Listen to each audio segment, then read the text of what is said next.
Yukarı leksiyanın devam hürmetli vatandaş.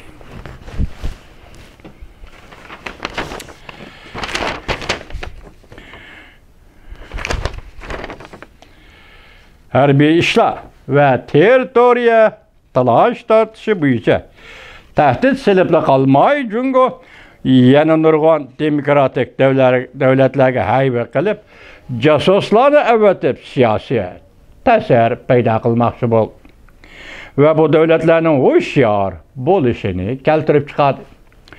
Demokratik davlatlar orqa-orqadan jiddiy signal tarqatdi. İkinci ayının o'ttirlarida Amerikada axborot jurnali Axios nurg'ulg'on davlatlar Jungoning josuslik faoliyati to'g'risida signal tarqatdi mavzuli xabar e'lon qilib, mundaq ko'rsatdi. O'tgan bir hafta ichida Gollandiya, Finlandiya, Kanada qatorliq davlatlar Jungoning demokratik davlatlarda josuslik faoliyeti elib berib, siyosiy ta'siri ko'rsatishlarga diqqat qilishga boshladi. Bundan 3 yil burun Jungoga qaratib qattiq ogohlantirish berganda Amerika dunyodagi har qaysi davlatlar ichida o'zi yolg'iz shunda qilgan edi. Hozir dunyoning har qaysi qit'alarida demokratik davlatlar hozir Amerikaga o'xshashlar ansiraydiganligini bildirishdi.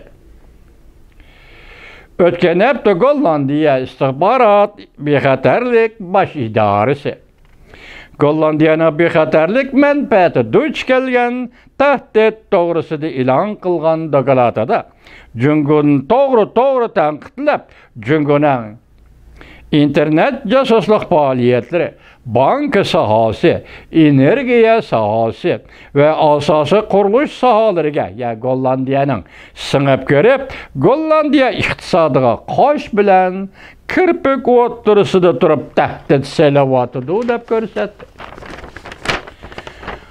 Bundan boshqa Finlandiya istihborot idorasi Jungo va Rossiya to'g'risida to'xtalganda mundaq ko'rsatdi.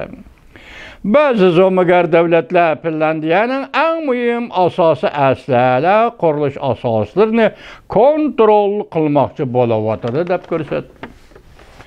Kanada bexatarlik istihborot idorasi 2 ayning 10-kuni Jungodan kelgan tahdid masalasi to'g'risida to'g'ridan-to'g'ri ogohlantirish berdi.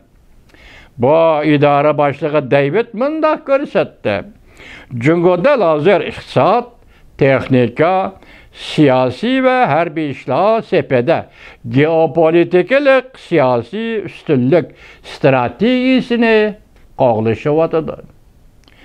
Hozir davlat kuchining barliq tarkiblarini ishga solib, bu harakatni ijro qilyapti. Kanadaning davlat bexatarligiga va egilik huquqiga bevosita tahdid selayapti deb ko'rsatdi.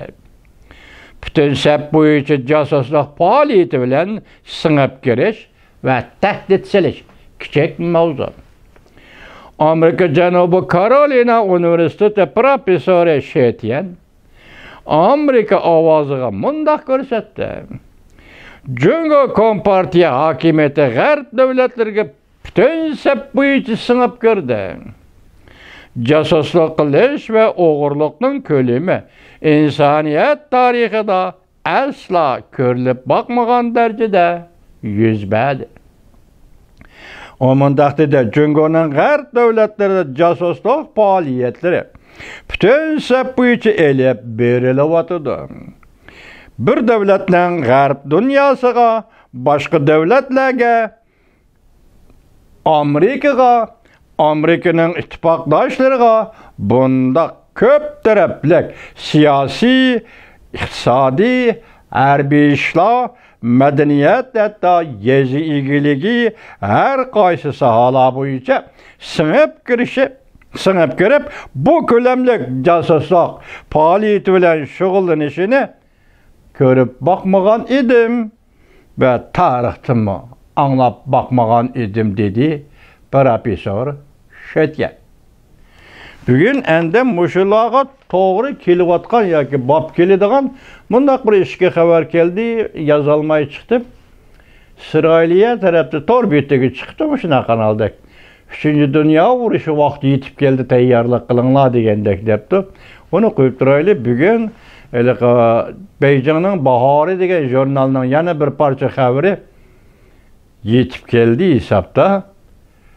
O xabar Cungo'ga nazar tor betida berildi. Şunun da berildi mi ya to'xtang ha? Yo'q, bu emasga. Dovi tor betida. Dovi tor betida bu Beyjan'ning Baharining maqolasini bermaydi. Dovi tor betida mushqatim qurol qatnanma, ikki qurultay qatnashgan Cungo'nun bir generalının sözlügen sözü var iken. O generalının sözlügen sözlü bir cümle.